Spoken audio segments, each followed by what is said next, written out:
we will look at Ultimate Spider-Man. It's pretty good. I'll just give you guys something to look at for a second, but nonetheless,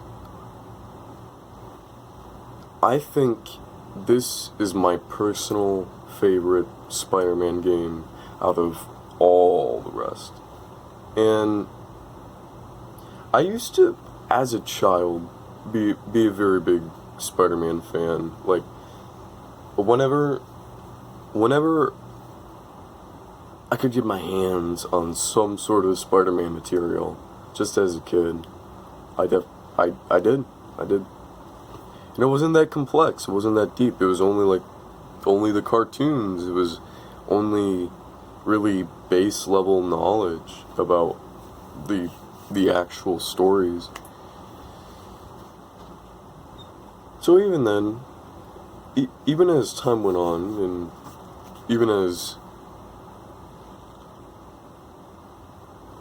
I guess, more change to the character, more change to the franchise, and especially as he became more mainstream, just as time went on, basically after the first Raimi movie, it became one of the most mainstream franchises out of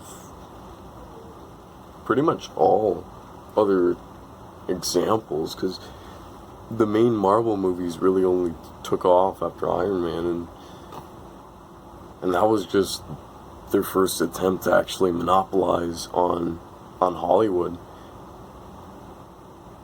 And Hollywood is a different perspective to the character than the game, though. So with this game, it's all revolved around the Ultimate Comics franchise. So that's what I also think makes it even better, because I feel like Ultimate Spider-Man is somewhat better and somewhat worse. But that doesn't balance, that doesn't equal out. Ultimate Spider-Man is already incredibly fresh, just by being between artist Mark Bagley and writer Brian Michael Bendis. I had to look at the back. So that in of itself makes it more unique from all the other video games, because there is no other video game that covers Ultimate anything, period. There's maybe DLCs and costumes from the Ultimate Universe, but there just really isn't anything that mainstream-wise has been created for it. And that's just because the Ultimate Universe was sort of not a failed experiment, but it had a lot of rough contingency errors, and obviously got fused up with the 616 Earth anyway. So, nonetheless, this game, the graphics are incredible. Not just for their time, but also I feel for their style. Like, no matter how up to date the graphics of a console that has this game would look, the graphics would be, because of the style being based after Mark Bagley, make it incredible. So, blessed be the person sneezing. Anyway, just in general, the style of the game makes it incredible. What also makes it more unique is the gameplay is really different than... I'd say it's a modified Spider-Man 2. Like, imagine, everyone calls Spider-Man 2 the greatest. The Sam Raimi Spider-Man 2, it's the greatest. I could pull it up. somewhere over there, but nonetheless, and I'll probably review that as well. I've already completed it, which would be a great idea. Anyway, so the gameplay,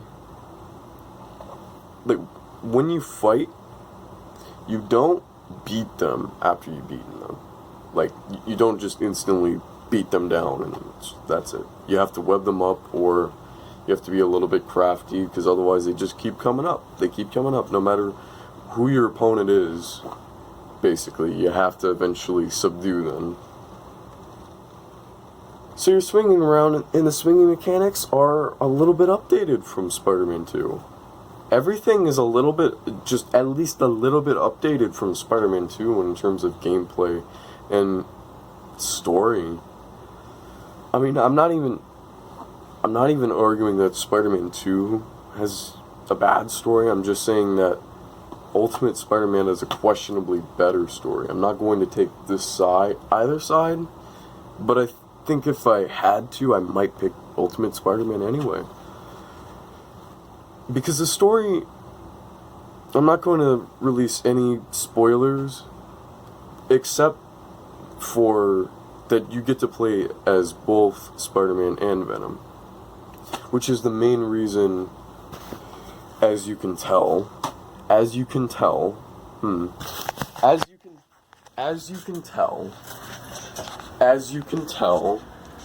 was a very good reason why this resonated with my childhood more than anything, is because in my teenagedom I flipped from Spider-Man to Venom.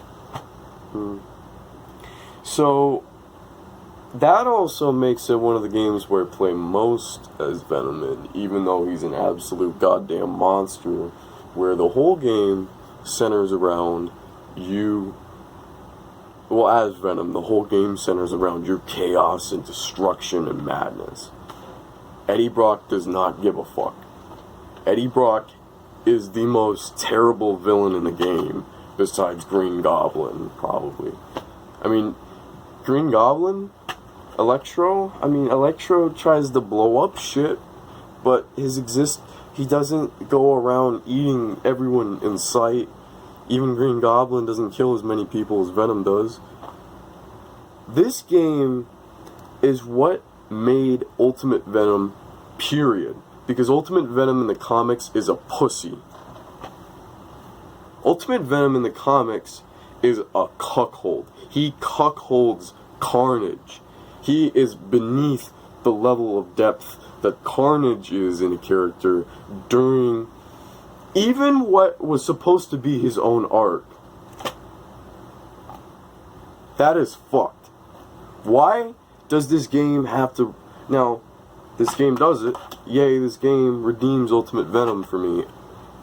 Halfway. But why the fuck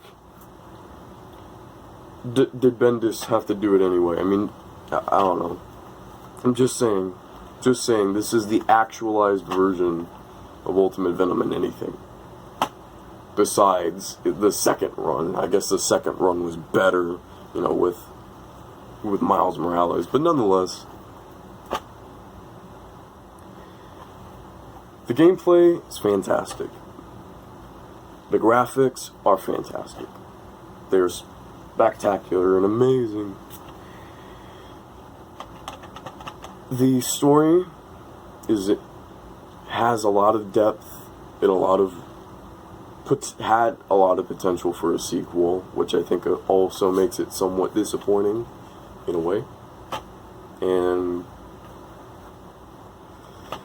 yeah, besides that, I would give this game a solid 8.9 out of 10. Because it has, I wouldn't say small flaws, I would call them disappointing notes. So, I feel disappointed that there wasn't more out of this game.